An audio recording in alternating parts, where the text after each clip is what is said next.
right, let's go ahead and get started. I'll pray for us. Father, thank you for bringing us to this last week of school. I pray that you encourage us to end our classes well. I pray you help me as a teacher today. Pray that we would cover this material in a way that would be encouraging and challenging, that we would, I pray, think your thoughts after you, and I pray you would use this class as a means of grace in our lives. And we pray all of this in Jesus' name. Amen. So we've come to our last two discussions together, 40 and 41, and we're going to look at the book of Revelation, 2 days on that. If you have not taken the attendance quiz, please take attendance quiz 40. I will say I do have the sign-up sheet here. If you have done the student evaluation, I'm offering 10 points extra credit if you'll complete that. And that's this, if you've not signed that yet, please do that. Our final exam is 1 week from this coming Thursday, so May 1st, and it is 8 o'clock, not 9 o'clock, in this room, 8 to 10. Here's the complete schedule, so you want to see where Thursday, May 1st, right here, 8 to 10. You'll have 2 hours to take the final. It's posted already. No Bibles, no notes, but you can, of course, use those things to study to prepare for it. If you're a graduating senior, you'll need to take the final exam in the Academic Resource Center before 5 p.m. on this coming Friday. So if you're a graduating senior. And if you're going to miss the in-class essay on Friday, that's an essay that we have to do for our SACS accreditation to collect data to see how we're doing in terms of what we're teaching in our core classes. If you're going to miss that, you need to arrange to take it in the ARC early. Any questions on any of that? All right, also make sure that you get as many of the memory verse points as you can. Many people have been coming by, doing very well, I might say. So I encourage you to do that. Of course, those are due this Friday before 5. If you want to know when you can come by, I'll pull that up. But another announcement, make sure you do this end of the year textbook pledge. That's worth 100 points. Many have been doing that already. So if you've read the textbook, make sure that you are able to post that pledge. In terms of coming by, a question? Did anyone have a question? Yes. For the pledge, should we print it out, sign it, and then upload like a scan of that? If you can do that, that's great. Yeah. I think that's what most people have been doing. I have a funny question. Okay. If I did this one time with the excused absence thing. If I took a little screenshot of it and then put my name and all that, and then just emailed it to you, That will work too. Cool. Yeah. So in terms of when you can come by to say your verses, I typically am an early riser, so I'm usually in my office 7 o'clock. I think I was in my office at 5:50 this morning. So I don't know. I like to get up early. Yes, question. Did you say the A-class essay is? Sorry, say that again. When is the A-class essay? It's on Friday. It'll be class time on Friday. I've printed out the essay so you'll have it, you can look at it. I may be able to post study video as well, but we'll do that in class. No Bible, no notes, but we'll do that in our class period on Friday. All right. If you want to come by to say your verses, I'm usually here early. I'm also free at the 10 o'clock hour all 5 days.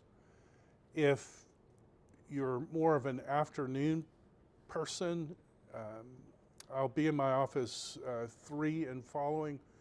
I don't always stay until 5, but I'll try to stay until 5. And of course, on Friday, I'll stay until everyone finishes. I will say that the deadline is at 5, and I have stayed here until 9 o'clock listening to people one after the next. So don't everybody come Friday afternoon, because there'll be 100 people or 60 people in the hallway. But I'll stay and listen, but let's try to get it done before 5 on Friday if we can. Any questions about that before we go on? I'm pulling for you guys. I'm not trying to trip you up with the memory verses, so hope you're not freaking out about that at all. What we're going to look at today is how do I understand the book of Revelation? And the key question we're going to look at is, when was this book written? And there are two main views. A smaller group of scholars believe that it was written pre-70. And of course, those who fall into that group are going to interpret a lot of material in Revelation as happening when the temple was destroyed. The majority view today is in 96, in the reign of Domitian. And so what we're going to look at in this first part are what are the arguments for each side. And the second thing, why we're doing so much about the date, is we're trying to ask the question, is the book of Revelation about the destruction of the temple in 70 AD? Is it about the end of the world, or is it somehow about both those things at the same time? It's fitting with Pope Francis's death this morning. We quote from the Catholic Study Bible. So this is an impartial witness in terms of not a Protestant view, but kind of just a standard take of people who approach the Bible. The Ignatius Press Catholic Study Bible says this: no background information is more critical to the interpretation of Revelation than the date when the book was written. After all, much of its meaning is determined by the historic events and circumstances that John purports to explain. For the most part, ancient and modern scholars are divided between two alternatives. A clear majority date the book in the mid-90s of the first century, and a significant minority date it in the late 60s. The majority view dates Revelation near the end of the reign of the Emperor Domitian. Support for this is attested by ancient writers including Irenaeus, Victorinus, Jerome. Most modern scholars adopt this view as well and explain the symbolism of the book in terms of Christianity's life and death struggle with imperial Rome in the first century. The demise of the harlot city in Revelation 17 and 18 is often interpreted as God's judgment on pagan Rome. The minority view dates Revelation near the end of the reign of the Emperor Nero, or shortly thereafter. Nero died in 68. Ancient testimony to this date comes from the titles of the Syriac versions of Revelation.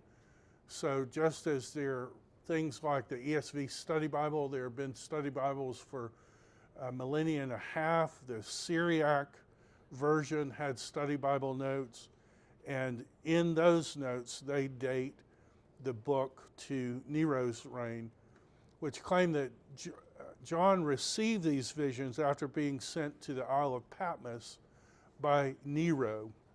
Also, Andreas of Caesarea, the bishop of Cappadocia, in the 5th century, says that several scholars in his day both dated and interpreted the book of Revelation that way. So there's an independent witness. This isn't like a Reformed or Lutheran or Baptist or anything like that. Scholars in general come to the book. They've been divided on two ideas. In terms of schools perhaps that we're familiar with, one approach to Revelation is going to be called dispensational premillennialism, and that's probably the view that most of you are familiar with. That has the idea that the church's purity was at the highest point at Christ's death, and then over time, before Christ raptures the church, the purity of the church will go down. A little leaven leavens the whole lump. Eventually, the whole church will be leavened, is the idea.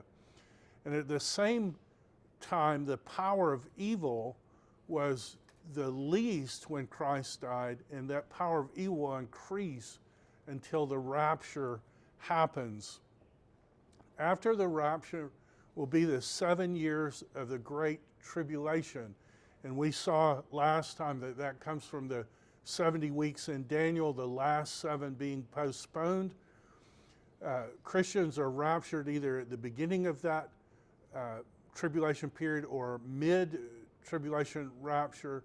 And then a separate event is the second coming of Jesus. So the rapture is Jesus comes with the clouds to rapture the church, and then after that, either 3.5 years or 7 years after that, will be Jesus' second coming, where he will set up an earthly kingdom that will rule for 1,000 years. At the end of that 1,000 years, there'll be a rebellion, and then eternity will begin.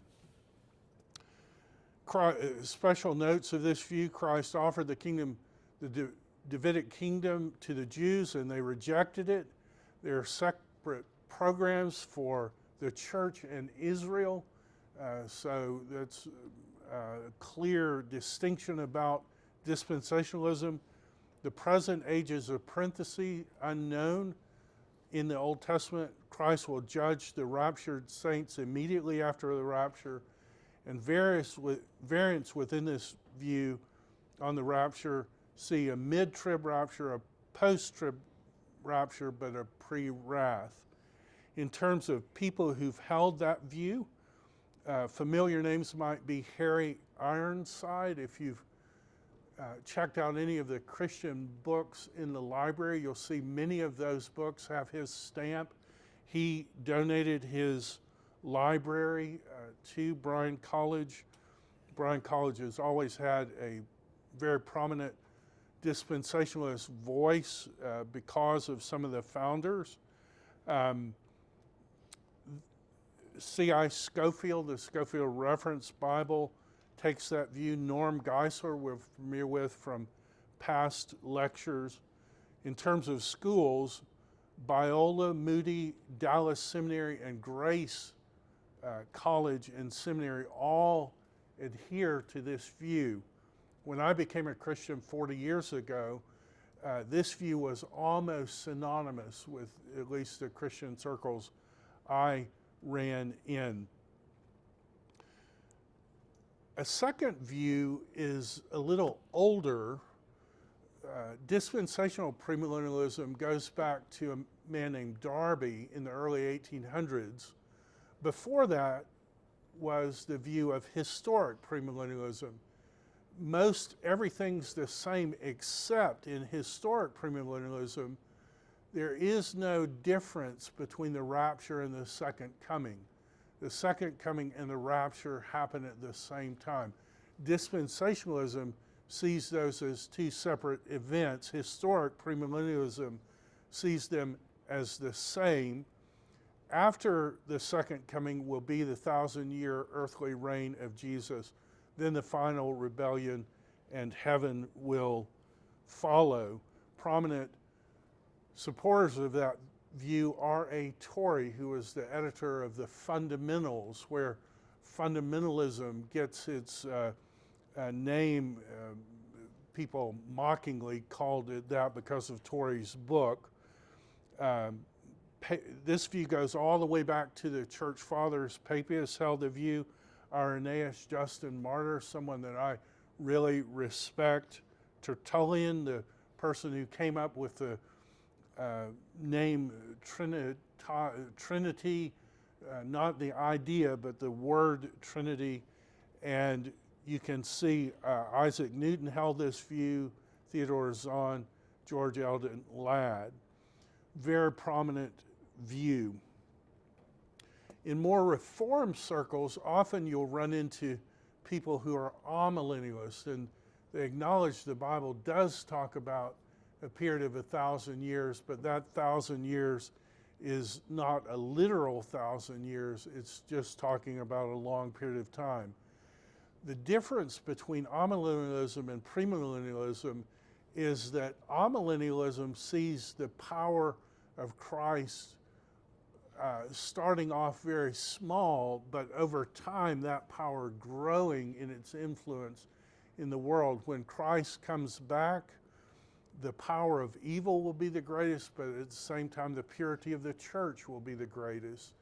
When Christ returns, the rapture, second coming will happen, and then eternity will ensue with no literal earthly 1,000-year reign. Then perhaps the minority view of all of these will be postmillennialism. And postmillennialism sees the power of evil as greatest when Christ died, and the purity of the church least when Christ died. And over time, what will happen is an inversion of those two things. The power of evil will be conquered step by step over time, and the purity of the church will increase. At some point, when that purity is most powerful, a golden age of Christ's rule will begin, where people will still die, but the Christian life will have an effect even on nature, where there's going to be a calming effect where the lion will lay down with the lamb. Postmillennialism believes that Christ's second coming will be after that 1,000-year reign, and then you have the millennium ensuing. Adherents to this view. Athanasius, from whom we get the Athanasian Creed, is called the patron saint of postmillennialism. Augustine was a postmillennialist. Some debate the term, but in terms of the elements, Eusebius, the church historian in the 300s, held this view. Calvin held this view. Owen, Jonathan Edwards, some people say the greatest writer, theological writer in the English language. R.L. Dabney, the systematic theologian. Charles Hodge from Princeton. Thornwell, Strong, and Shedd, all Baptists, I believe. Hodge and Warfield, Princeton. J. Gresham Machen, if you don't know him, you should know him. He was actually asked to be the president of Bryan College when it was founded in the early days. And in the archives, we have a very nice letter from him, 5 pages. It's posted online. You can read it, where he thanks Bryan College for the offer, but says no. Eventually, he went on to help found Westminster Theological Seminary in Philadelphia. John Murray, O.T. Alice, and others have held this view. But clearly this is a minority view among people today. And it all goes back, all of these are tied up with this question: when was the book of Revelation written? Was it written when Domitian was the emperor, or was it written when Nero was on the imperial throne? So, what we might do in our time today, and again, please feel free to stop me on any of this, but let's ask the question: what are the chief arguments for the early date? That's the if the early date is wrong, clearly postmillennialism is going to be wrong. Partial preterism in terms of the eschatological courses are all tied up with this. So let's ask the question: what are the arguments for an early date? And as I can see the scholarship, I think there are 5 main arguments that people make for the early date. One is that the book begins and ends with the phrase, "These are the things that must shortly take place." Now, if that's the right translation of the word, then it's odd that most people would take nothing after about chapter 3 has happened in the book of Revelation.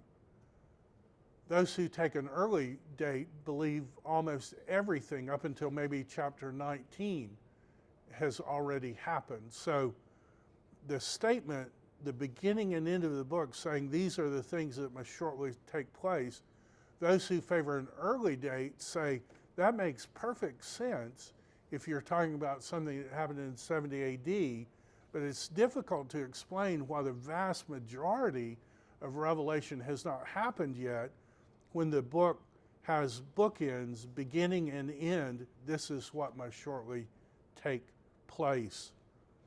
A second argument is that Nero is called the beast in contemporary literature, and his name, Nero Caesar, is actually the number 666. And so there's going to be a statement that clearly the number of the beast is connected with Nero, not Domitian. If the book's written in Domitian's reign, Nero had been dead almost 26 years. A third argument is the idea of this figure who's called the mega whore. And I apologize for that language, but that's the language that's actually used in the Greek.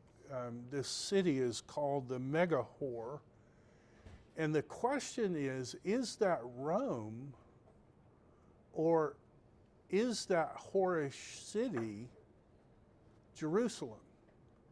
And those who take their early date are going to point out that Jerusalem was called a whore over and over and over in the Old Testament, and even the word porne, we get the word pornography from that word, which literally is the writing about prostitutes. That's what that word means. That word porne is actually used of Jerusalem in the Old Testament. Another argument is the contrast between this whorish city and the virgin bride. So that what you have is a relationship that was rejected, God offered but rejected, and then God's provision of this virgin bride city who is the new Eve, the ideal. And tied up with this argument is the whole idea of, is Revelation in fact Ezekiel 2.0? Is John mimicking the book of Revelation, which presents the whoredoms of Jerusalem and then contrasts that with this heavenly temple? Is that what John is doing. So we're going to look carefully at these 5 arguments and might ask, are there questions as we start off? Do you understand what we're doing? Like, we're looking at the arguments for the early date. The early date is going to favor some kind of preteristic interpretation. We're going to do the exact opposite next time we'll look at the arguments for a later date. Yes? Why is there no mention of the temple in the list? Like the temple being destroyed? In Argument for the early date. add that to the, Yeah, like I'm just. Yeah, oh, yeah. Why is it not like a prominent argument within scholarship? like the fact that it happened. The in- fact that it happened. yeah. That's the sum total, I think, of what people are arguing is exactly what you're saying, that Okay. the book said it was about to happen, it happened. The temple was destroyed. So let's look at this phrase, things that must quickly take place. So this is the first verse, the revelation of Jesus Christ, which God gave him to show to his servants the things that must soon take place. He made it known by sending his angel to his servant John. And then look at the very end. One more, and then we'll look at the end. 1:3. Blessed is one who reads aloud the words of this prophecy, and blessed are those who hear and who keeps what is written, for the time is near. If the book is written pre-70, let's say if it's written 68 or something like that, then the statement, this is what will quickly take place, or the time is near, that would make perfect sense. Notice at the very end, this is a few verses at the end of the Revelation. He said to me, these words are trustworthy and true, and the Lord, the God of the spirits of the prophets, has sent his angel to show his servants what must soon take place. And the argument of those who take a pre-70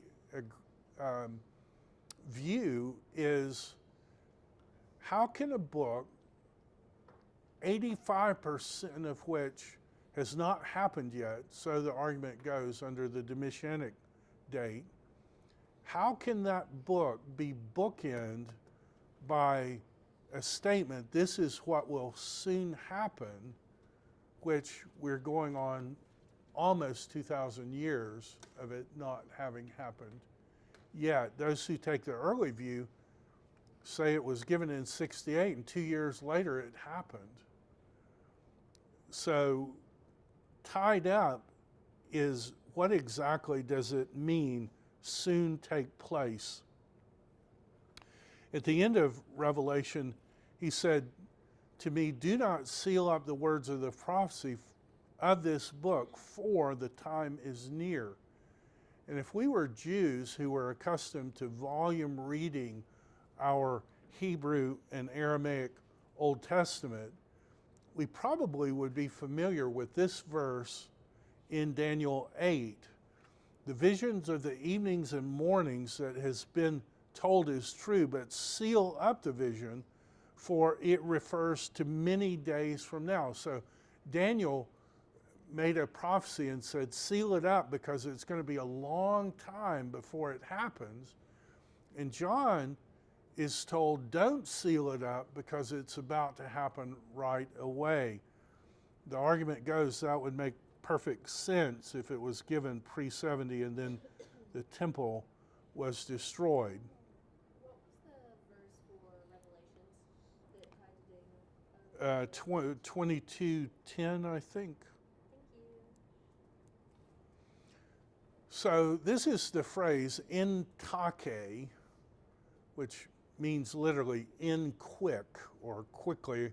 It occurs 15 times in the Greek Bible, and 5 times in the Apocrypha. And in every place, with the possible exception of Romans 16:20, it is the normal phrase quickly. So we've got a phrase in the language that apparently means quickly. In the quick is what it literally says. Why wouldn't that mean something that's about to happen right now? On the early date, so the argument goes, that's exactly what it means. David Chilton, who is a very prominent partial preterist, in his commentary on Revelation, Days of Vengeance, writes this: "The revelation, therefore, is not concerned either with the scope of world history." So a lot of people come to Revelation and believe the 7 churches are kind of a forecast of what's going to happen over time, culminating with a lukewarm, ineffective church. Chilton says it's not about that, nor is it about the end of the world, but it's concerned with events that were near the future to John and his readers. As we shall see throughout the commentary, the book of Revelation is a covenant lawsuit prophesying the outpouring of God's wrath on Jerusalem. It's a prophecy of a period known in Scripture as the last days, meaning the last days of the covenantal nation of Israel, the 40-year generation between the ascension of Christ in 30 and the fall of Jerusalem in 70. Those who argue for this view argue, and I think this is my comment on Chilton. I should have looked it up, but I think this is my comment. Those who argue for this view argue that it's the most elegant interpretation and the simplest. The point of the book is that God will allow persecutors to exist for a time, and then he will wipe them off the face of the earth, and Christianity will continue to grow. And so the message to any persecuted church is the same as the message to the persecuted Christian church of the first century. Just hang on, and God will see to it that his kingdom will advance. So all of this is tied up with this question: who is this mega whore? And you can see the word porne, so that's the word prostitute, or really it's a little more crass than that. And you can see the word great. So he porne, he megale is how it's described in all of these passages. So notice that the city is called Babylon.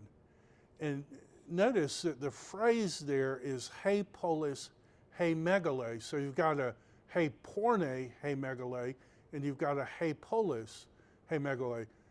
The whore, the great one, and the city, the great one. And when you write it like that in Greek, it's called putting an adjective in the second attributive position. And what you're doing is you're emphasizing the adjective megale, or great. We get the word megalomania, or mega, from this word in English. Well, notice what it says about this he polis, he megale. This title was written on her forehead: mystery. Babylon the Great, the mother of porne and of the abominations of the earth.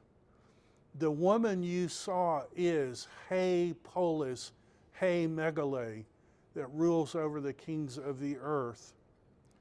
A second angel followed and said, fallen, fallen is Babylon, he megale, the great, which has made all nations drunk with the maddening wine of her adulteries. 16:9, the great city, he polis, he megale, was split into 3 parts, and the cities of the nations collapsed. God remembered Babylon Hey Megale the Great, and gave her her cup filled with the wine of the fury of wrath. Terrified at her torment, they stand far off and say, Woe, woe, Hey Polis, Hey Megale, Babylon, city of power, in 1 hour your doom has come. Cry out, woe, precious stones and pearls.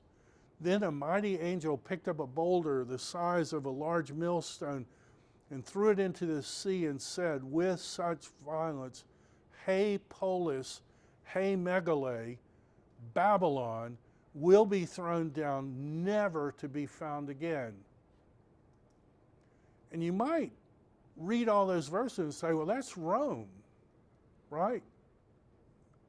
Over the kings of all the earth, Hey Polis, Hey Megale.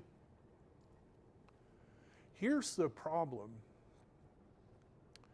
Their bodies will lie in the street of Hey Polis, Hey Megale.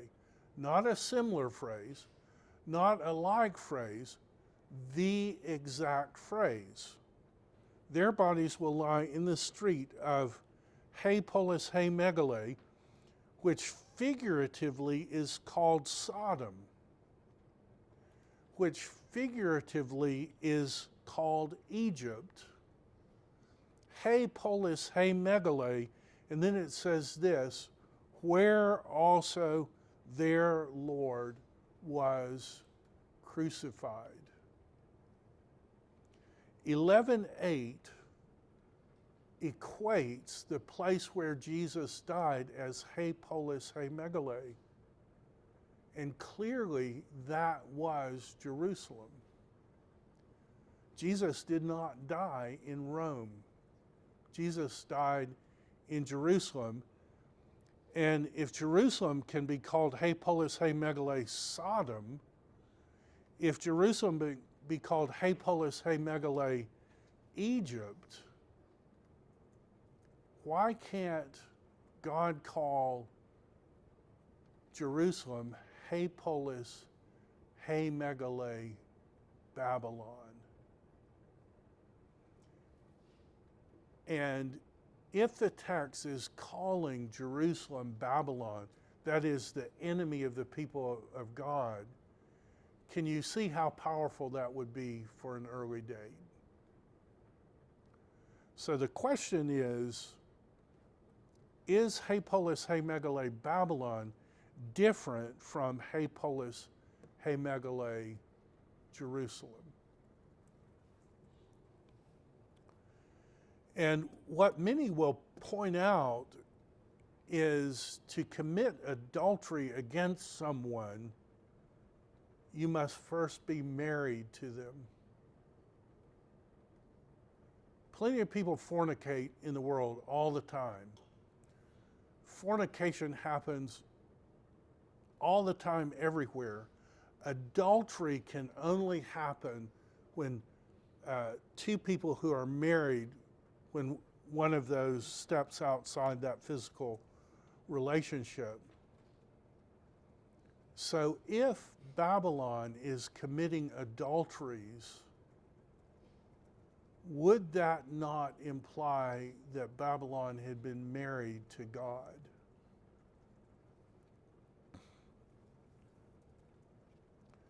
And the question is, who committed adultery against God in the Old Testament? I had another question about Babylon. So Jesus, at the end of the Sermon on the Mount, was talking about the two houses, one's built on the rock and one's built on the sand. At the end of it, he says that the great was the fall of it, of the house on the sand. Is there any connection? Oh, wow, I have never thought of that. Is there any connection That is a very good question. between that and Babylon and Revelation? I think it is the same Greek word pipto, but I'll have to look at it. Okay. That's a very good question. That's why I like studying the Bible in a group. Good things will come from that. Now notice in the Old Testament, Jeremiah 13:27 says this, I have seen your abominations and your adulteries and your nayings and your lewd whorings on the hills in the field. Woe to you, O Jerusalem! How long will it be before you are made clean? Compare that with Revelation. The angel said to me, the waters you saw where the prostitute is seated are the peoples and multitudes and nations and languages. This is our word prostitute, porne. We get pornography from it. You can see it translates all these different words in the Hebrew Bible. And you can see here in Isaiah, you can see it's our exact word, porne, how the faithful city has become a whore. She who was full of justice, righteousness lodged in her, but now murderers. Clearly he's talking about Jerusalem. God says if a husband divorces his wife and she goes from him and belongs to another man, will he still return to her? Would not the land be completely polluted?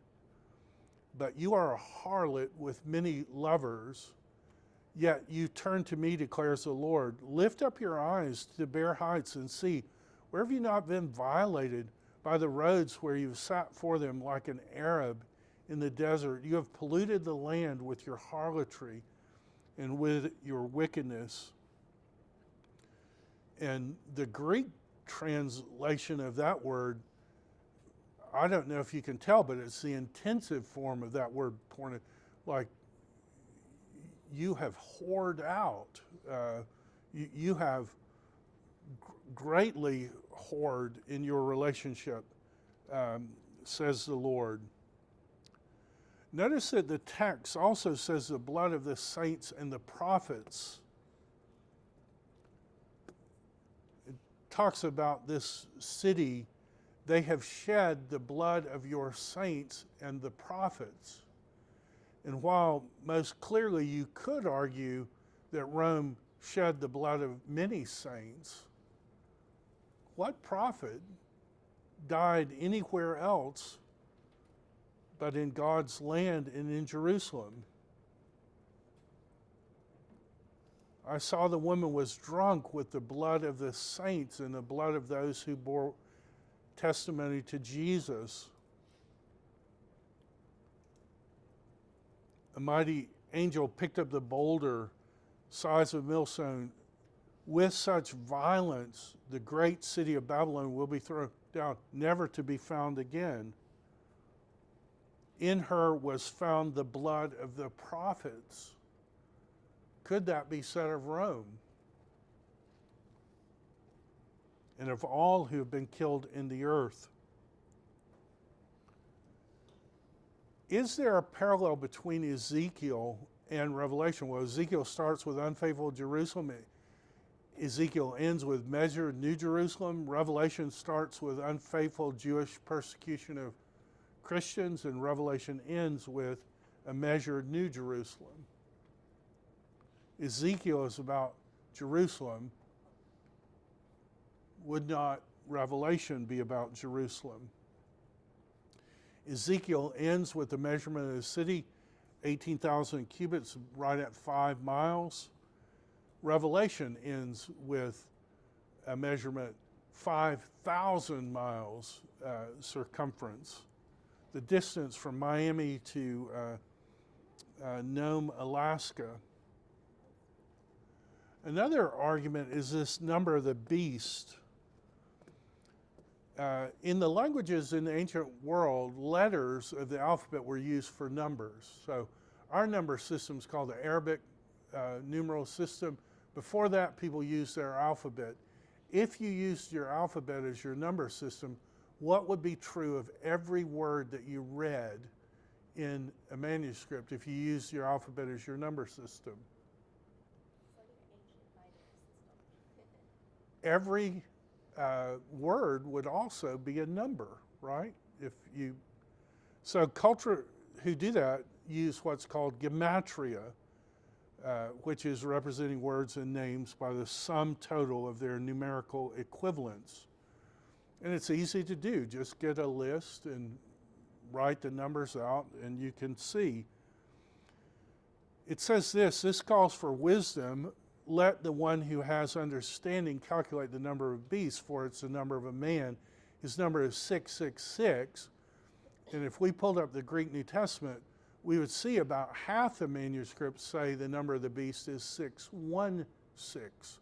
You say, why is there a difference in number? Well, the difference is how you spell the name Nero Caesar. If you spell it the way Greek Jews did it, you would spell it with those letters, and those letters add up to 666. If you say it the way Latin Jews would say it, leaving out that final noon on the end, well, you get 616. So it seems like the manuscript evidence is favoring the association with the beast, with Nero, and Nero's name, Nero Caesar. Gematria appears elsewhere in the Bible. Solomon's gematria is 375. There are 375 Proverbs. Hezekiah is 130. There are 130 in his section. Eleazar's gematria is 318. Some people say when Abraham took the 318 men, some people argue it's just him and Eleazar. I don't believe that's true, but the gematria is true of his name. And Jesus' number is 888. How glorious is that? 8th day, first day of new creation, circumcised on the 8th day, 8 pieces, God walked, 8 people in the ark, all kinds of meta-narrative foreshadowing based on this gematria. In fact, gematria is so prominent, if you have Logos Bible software, it has a numeric calculator. You can just paste any word in there and it'll tell you what the value is. Oddly enough, the sons of God are 153, the first description of the people of God in the Old Testament. And do you find it odd that John tells the story of Jesus and they catch 153 fish and they don't lose one and the net doesn't break? Might be something to that. I cannot show these slides from Suetonius because they're vile. If you want to read them, go read them. It will make perfect sense to you why Nero was called the beast. There's a reason he was called the beast, and it's in Suetonius.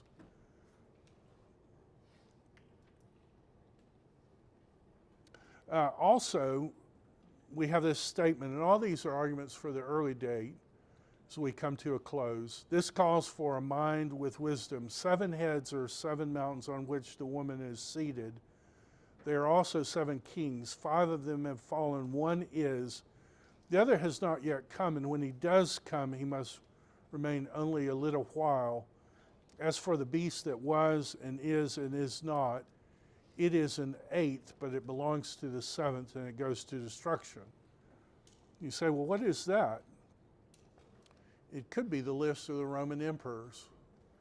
And notice, it's fairly easy to end up the 8th one being Titus. You're having to jump over a few to get it to be Domitian.